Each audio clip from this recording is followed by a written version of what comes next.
Hello everyone. So as of the start of January 2024, CEX have done something which we've been asking them to do for a very, very long time.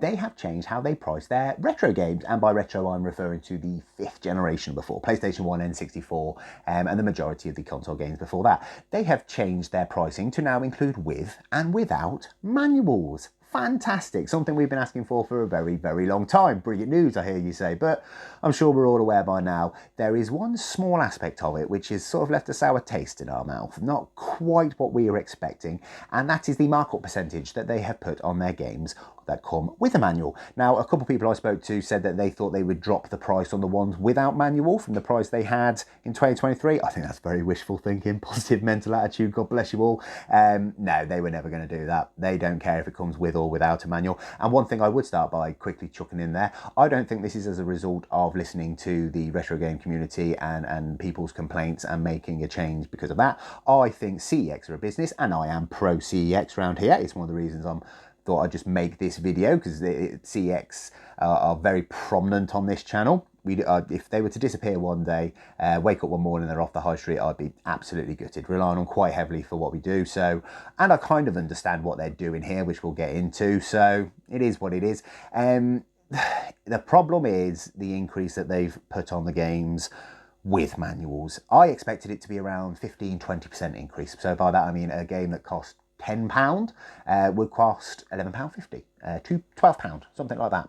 No, the price increase is in some instances around 50%. So by that I mean a game that in 2003 that may or may not have come with a manual, without a manual for £10 now, with a manual £15, £20 without a manual, £30 with a manual. A significant increase, and it's sort of put the cat amongst the pigeons a little bit in regards to making us ask questions about retro game, in particular collecting going forward in 2024. And there's just a few things I wanted to highlight as I see this going, basically, and let's see if I get any of this right.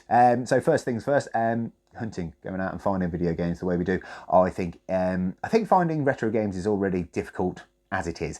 It's going to be more harder because, more difficult, that was bad English, because more people are going to be looking for them now. Not necessarily game collectors, but just your everyday reseller. They're going to know the price has gone up and they're going to be looking for them. Something we should touch on. CEX have, in most instances from what I can tell, increased the amount of cash and voucher they give us for our versions with manuals. So there is that. But I think it's going to make it a lot more competitive, but it's already competitive and congested anyway. In regards to CEX, competitor-wise, it's going to make places like Vinted, eBay, Facebook Marketplace a lot more tempting, online basically.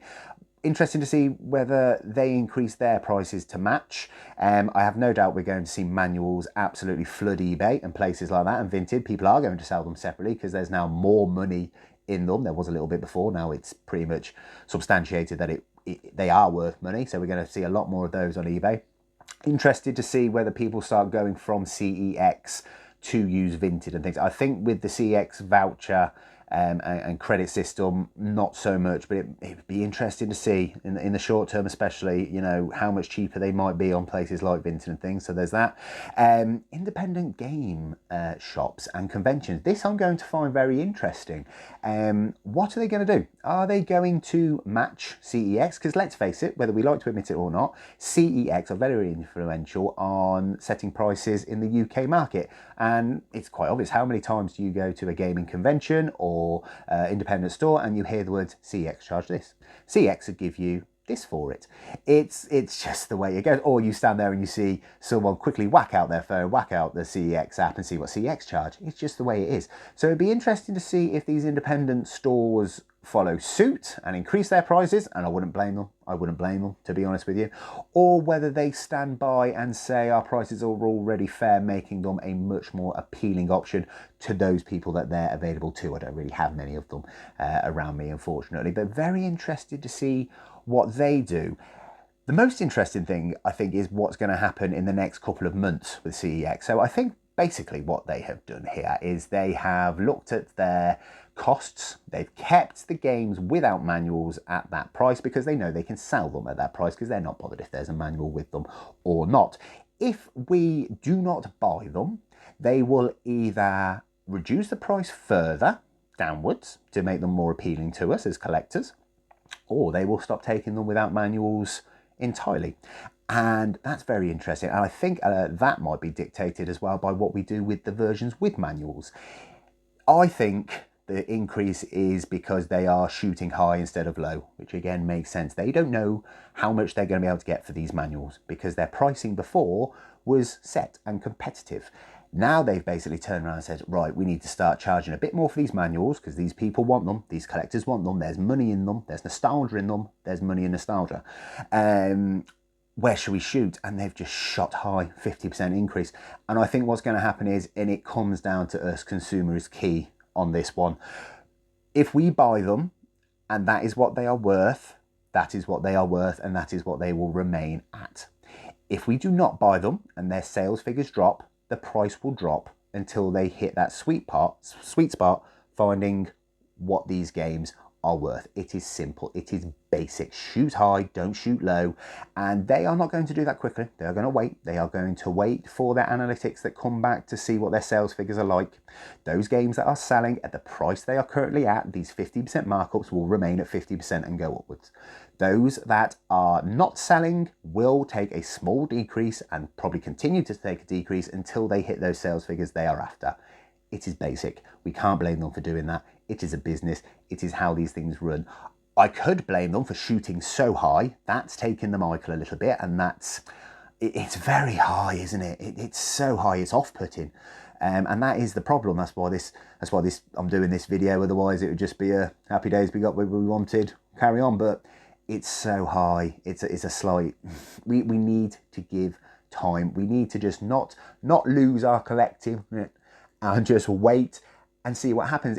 We need to give them a couple months to decide and to get back and to sort their pricing out and see what they're actually going to charge us, I think is the case here. So I think it's very interesting. It also is really putting a lens on how much our games are worth. Are people paying what CEX are putting them up for? Are they worth that? Or are they not worth that? Are people not paying it? In which case, it's the first time in a long time I think the retro gaming market is going to really have a sort of a review, a pricing review and recap on what games are worth these days. And that's why I find it interesting. It's not great from a collector's point of view, but the outcome of this is potentially a bit more eye-opening on the real state of the retro gaming market as a whole in the UK. So yeah, I think it's going to be interesting. It's almost in regards to YouTube, the roulettes. What are we going to do about roulettes? They'll still happen. Let's face it, we all need a roulette. They're filler episodes, ain't they? Filler episodes. I've used them as filler episodes. They're fun. They're entertaining and they're great to watch. And it's one of those. We need the roulette. I think it's going to change now though, because well, you're not going to do a roulette on a game that you bought without manual. Does it not come with a manual or does it not? So that side of it's gone. But we're going to now start being really scrutinising. Okay, was this manual worth the extra £30-40? Is it perfect? Is the rest of it perfect? So that'll be interesting to see where they go with that sort of thing. Yeah, really interesting time at the moment. I think as a community of retro gaming enthusiasts, which I'm sure you are if you're watching this video, just give it a bit of time. Let's see what happens. Let's see where the prices are at in a couple months and take it from there. Basically, it's really interesting time, but not great. For example, a reason it's not great, is that at the end of last year I made a list of the games that I want to try get in the free game collection, a rough one. That cost in the basket was around £500 at the end of 2023. That is now nearly £800 for the same games, just with a manual. It's a significant increase, and that is, I think, why people are so concerned. But let's give it time. Thank you very, very, very much for watching. Take care of yourself, guys.